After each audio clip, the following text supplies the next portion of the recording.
ನಾವು ಹೇಳಿರ್ತಕ್ಕಂಥದ್ದು ಕೇವಲ ವ್ಯಕ್ತಿಯ ಚಿಂತನೆ ಅಲ್ಲ, ಸಮಗ್ರ ಭವಿಷ್ಯದ ಚಿಂತನೆ. ಈ ವಿಜಯನಗರ ಸಾಮ್ರಾಜ್ಯವನ್ನು ಕಟ್ಟಿದವರು ಅಕ್ಕಬುಕ್ಕರು. ಇವತ್ತು ವಿಜಯನಗರ ಸಾಮ್ರಾಜ್ಯ ಹೆಸರು ಚಿರಸ್ಥಾಯಿಯಾಗಿದೆ. ಆ ಸಾಮ್ರಾಜ್ಯದ ಕೊಡುಗೆಗಳು, ನೆನಪುಗಳು ಮತ್ತು ಮೈಸೂರು ದಸರಾದಾಗಲಿ ಇವೆಲ್ಲವೂ ವಿಜಯನಗರ ಸಾಮ್ರಾಜ್ಯದ ಅರಸಗಳ ಕೊಡುಗೆ ಅಂತ. ಅದನ್ನು ಕಟ್ಟಿರ್ತಕ್ಕಂಥವರು ಅಕ್ಕಬುಕ್ಕವರು. ಅಕ್ಕಬುಕ್ಕವರು ಆಲಮತದ ಸಮಾಜ ಸಂಬಂಧಪಟ್ಟಂಥವರು. ಹೀಗಾಗಿ ಆ ಸಮಾಜಕ್ಕೆ ಅಧಿಕಾರ ಬಂದರೆ ಸುಲಭವಾಗಿ ಕಿತ್ಕೊಳ್ಳಿಕ್ಕೆ ಆಗೋದಿಲ್ಲ. ಸಮಾಜದ ಮೇಲೆ, ರಾಜ್ಯದ ಮೇಲೆ ಒಳ್ಳೆಯ ಕೆಲಸವನ್ನು ಮಾಡ್ತಕ್ಕಂಥ ಜನರಿಗೆ ಕೆಡುಕಾಗೋದು ಕಷ್ಟ. ಆ ದೃಷ್ಟಿಯಿಂದ ಈಗ ಆಲಮದ ಸಮಾಜದವರೇ ಆದ ಸಿದ್ದರಾಮಯ್ಯನವರು ರಾಜ್ಯ ಅಧಿಕಾರದಲ್ಲಿದ್ದಾರೆ.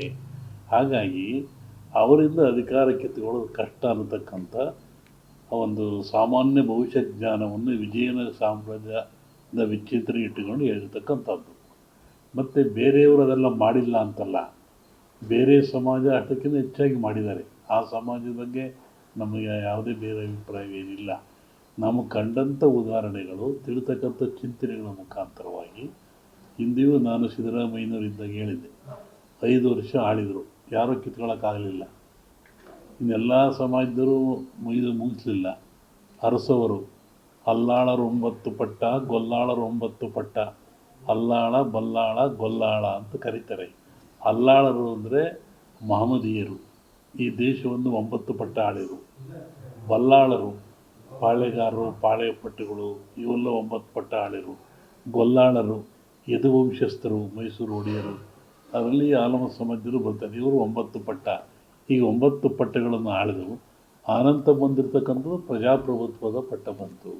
ಆ ದಿಶೆಯಲ್ಲಿ ಇವತ್ತಿನ ರಾಜಕೀಯ ಚಿಂತನೆ ಬಗ್ಗೆ ವಿಚಾರ ಮಾಡೋದಾದರೆ ಈ ಮುಖ್ಯಮಂತ್ರಿ ಇರೋವರೆಗೂ ಕಿತ್ತುಕೊಳ್ಳೋದು ಕಷ್ಟ. ಯಾಕೆ ಅಂದರೆ ಸಾಮಾಜಿಕ, ಧಾರ್ಮಿಕ ಒಂದು ಹಿನ್ನೆಲೆ ಇದೆ. ಆ ದೃಷ್ಟಿಯಲ್ಲಿ ಹೇಳಿದೆ ಹೊರತು ಡಿ ಕೆ ಶಿವರ ಬಗ್ಗೆ ಆಗಲಿ, ಮೊಯ್ಲೂರ ಬಗ್ಗೆ ಆಗಲಿ ಅಭಿಪ್ರಾಯ ಒಳ್ಳೆಯ ಅಭಿಪ್ರಾಯ ನಮಗಿದೆ, ನಮಗೆ ಅವರು ಬೇಕಾದವರೇ. ಅದನ್ನು ನಾನು ಸ್ಪಷ್ಟಪಡಿಸಿಲ್ಲ. ಸ್ಪಷ್ಟಪಡಿಸ್ಬೇಕಾದ್ರೆ ನಮ್ಮ ಭಾರತೀಯ ಪರಂಪರೆಯಲ್ಲಿ ಒಂದು ಸಂಕ್ರಾಂತಿ ಭವಿಷ್ಯ ಅಂತ ಹೇಳ್ತಾರೆ, ಇನ್ನೊಂದು ಯುಗಾದಿ ಭವಿಷ್ಯ ಅಂತ ಹೇಳ್ತಾರೆ. ಚಂದ್ರನನ್ನು ಆಧಾರವಾಗಿಟ್ಟುಕೊಂಡು ಯುಗಾದಿಯ ಮಳೆ, ಬೆಳೆ, ಆ ಧಾನ್ಯಗಳು, ರಾಜರ ಬದಲಾವಣೆಗಳು, ಯುದ್ಧಗಳು ಇವೆಲ್ಲ ಹೇಳ್ತಾರೆ. ಆವಾಗ ಅದನ್ನು ನೋಡ್ಕೋಬೇಕು ಅಂತ ಹೇಳಿರೋದು ನಾನು. ಇವರು ಅನ್ನದಾತರು ಅಂತ, ಅವ್ರನ್ನ ಜಗತ್ತೇ ಮರೆಯೋಂಗಿಲ್ಲ. ಅನ್ನವನ್ನು ಕೊಡುವಂಥವೇ ಅವರು, ಭೂಮಿಯನ್ನು ಉಳುವಂಥವೇ ಅವರು. ಅದರಲ್ಲಿ ಹಾಗೆ ಇದಕ್ಕೆ ಜಾತಿ ಲೇಪನ ಹಚ್ಚೋದು ಬೇಡ.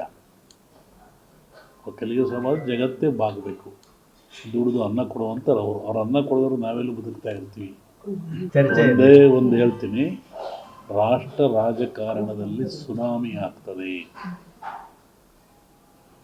ಮೋದಿಯವರಿಗೆ ಅಧಿಕಾರ ಖಂಡಿತ ಇದೆ. ರಾಷ್ಟ್ರ ರಾಜಕಾರಣದಲ್ಲಿ ರಾಜಕೀಯ ಸುನಾಮಿ ಆಗುವ ಲಕ್ಷಣಗಳು ಭಾಳ ಇದ್ದಾವೆ. ರಾಜ್ಯದ ಮೇಲಿನ ಪರಿಣಾಮ ಬೀರ್ಬೋದ? 5 ವರ್ಷ ಅವ್ರು ಪೂರ್ಣ ಆಗಲ್ಲ ಅಂತ ರಾಷ್ಟ್ರ ರಾಜಕಾರಣದಲ್ಲಿ. ನಾನು ಊರಿಗೆ ಹೋಗಬೇಕಪ್ಪ, ಇದರಿಂದ ನೆಮ್ಮದಿ ಊರು ತಲುಪಬೇಕು ನಾನು.